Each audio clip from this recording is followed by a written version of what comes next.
And I have wanted at the back of my mind that at the end of my journey, I should be able to return back to my village, to go and stay in my village, not moving from one country to another, telling people where I've done well. When you don't know where you are coming from, that is where a lot of people make mistakes. I could remember almost a year plus now, during my campaign. I remember one or two occasions we had a meeting and we met. And many of you actually told me that you were going to support me. At the time, election was tough. Even at the coalition center, I saw many of you defending us.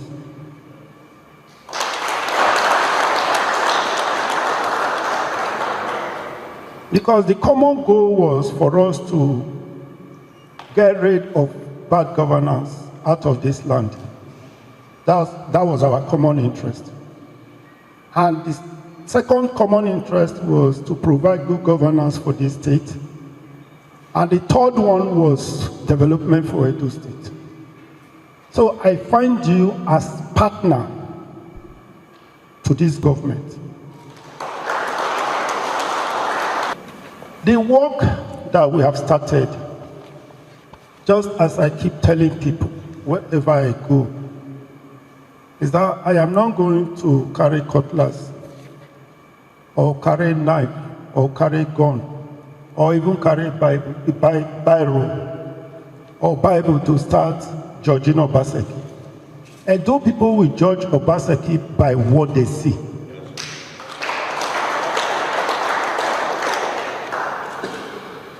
And I have wanted at the back of my mind that at the end of my journey, I should be able to return back to my village, to go and stay in my village, not moving from one country to another, telling people where I've done well. A lot of people didn't believe in me. They didn't believe we can deliver.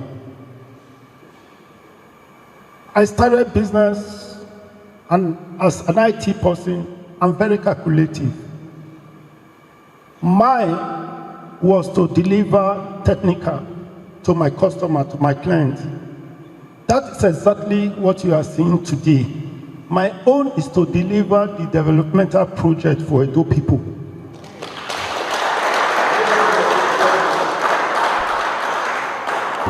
That is why no contractor in this state can come to me and say, we have given him money. I can stand on the road, I can stand anywhere to see you are not doing well, I will revoke that contract.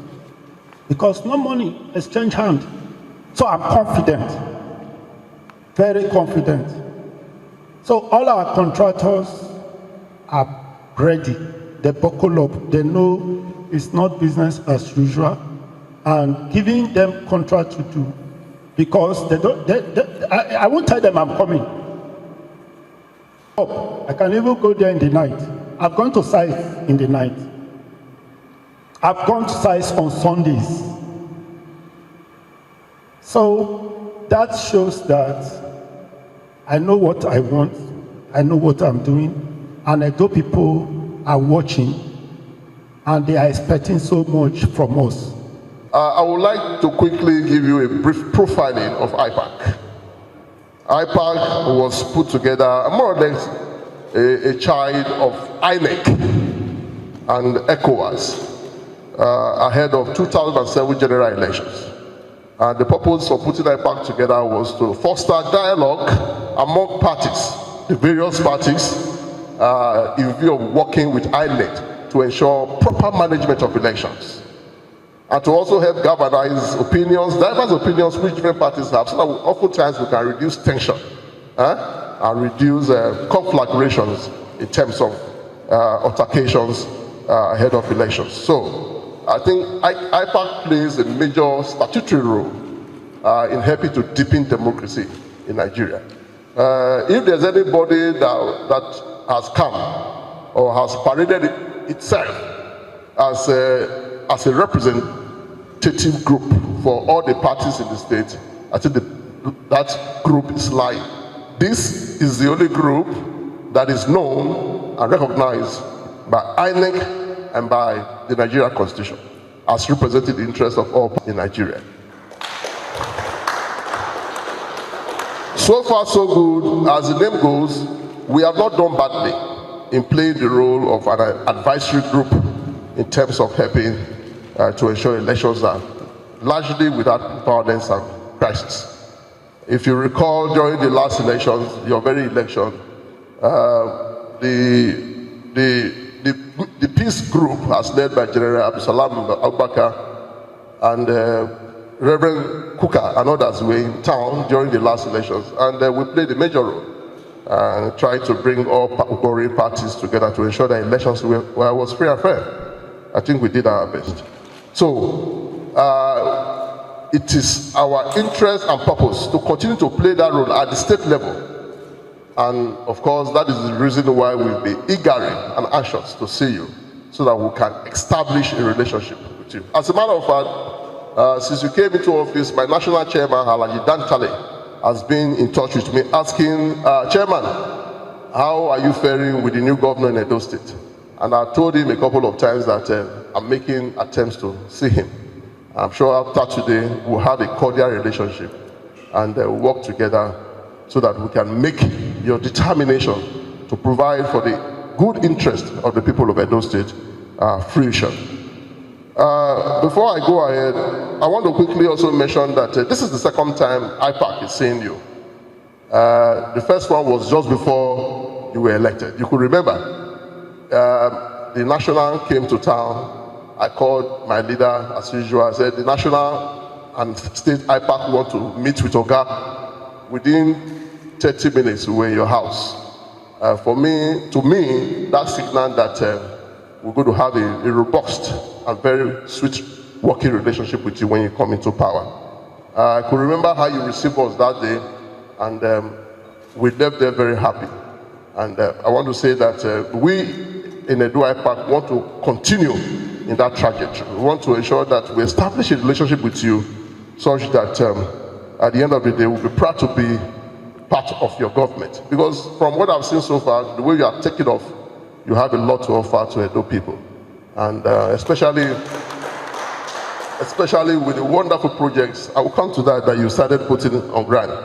So that is that. So basically, why we are here today, sir, like I said, is to felicitate with you, because it's often our determination, because we know there is no bad government. That is what I've always believed. For in as far as the person is human, when you assume the mantle of leadership, your determination is to deliver the dividends of democracy. But what I often see are distractions at times. And sometimes some of our leaders over-politicize issues. And that can make a government to derail. And people oftentimes see the performances of the government from different perspectives. As chairman of IPAC, what I've seen so far is that you've started well. Categorically, the landmark project that you started at the Ramat Park, for me, is a legacy project, which will outlive your government and withstand the test of time.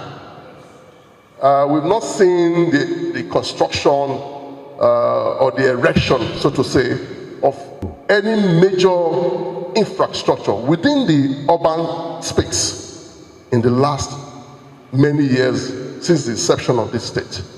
A flyover, we don't have one. We have some at the edges, that was by the federal government. We see that is a major project. It was a wise one for you as an individual, which will benefit you as an individual, your party, and the people too. It will benefit you because people will keep mentioning it, and it will help your political fortune when you seek for re-election. I believe that. So I think I'm very happy for you over that. Then again, secondly, it will also help in easy traffic within that region. I'm sure there's nobody that is not happy about that. So I say kudos for that. IPAC greets you over that, for starting that. Then secondly, I also want to quickly mention, you did something very wonderful lately for regularizing the appointment of about 5,000 teachers. 5,000, those who were not too sure whether they will remain in office or as teachers in the next 1 month or the other. You came and you gave them the assurances that, look, from today you are permanently a staff of the state government. That is a lifeline. It's a lifeline not just for the individuals involved, but for their dependents. My wonderful Edo people, you see, each day I continue to watch Okpebholo interview.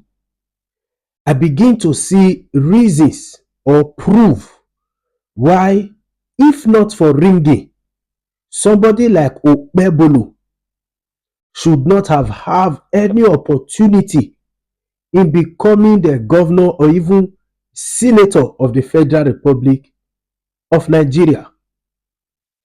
For a man like him that have, through the help of ringing, has attained to the position of a governor in a state, and in his administration is about to clock 1 year in office, and is still bothering himself with what his predecessor is doing wherever he is, it's an aberration.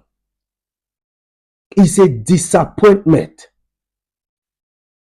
That Okpebholo, you cannot hold any form of interview without talking about Obaseki, without talking about 2.5 million votes, without talking about how you want to campaign and every commissioner must put on a Siwaju cap. Is very disappointing. Amidst all of the insecurity that have engulfed the state, no wonder all your focus is on what Obaseki is doing wherever he is, the tour that he's making around Europe. That is where your focus has been on. No wonder under your watch and under your nose, nobody can travel again in Edo State. No wonder under your watch and under your nose, all the insecurity is happening in the state. No wonder under your watch and under your nose, there are what is called political oppression for political opponents in the state under your watch. It is very disappointing. So my advice to you, Okpebholo, is that take your eyes off Obaseki.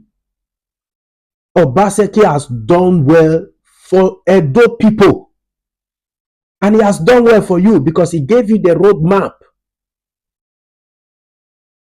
So show less focus on Obaseki and show more focus on Edo people, and you will see that all of the time you are spending on Obaseki, if you spend that time to see how you can secure Edo State, you will see that this that we are seeing all will reduce. All will reduce. You are being praised by IPAC that congratulating you also that you won an election. Out of fear, they cannot tell you that that election was rigged. There was nothing like a free and fair election in that election. Nothing like free and fair. Talking about the legacy project, the flyover bridge. Is it good? Yes. But was it what we needed? Absolutely no. There are roads that are not good, that are already been there for years, that are not constructed. Flood is still a major problem in the state. Then you constructed the flyover. To me, it's not an achievement. Your government has been characterized with misplaced priorities, sir, because of the people you put around you that are advising you. Very wrong. This is just my own words to you, sir. Take your eyes off Obaseki and focus on the assignment that the INEC has given to you. Please, sir, it will help you to succeed.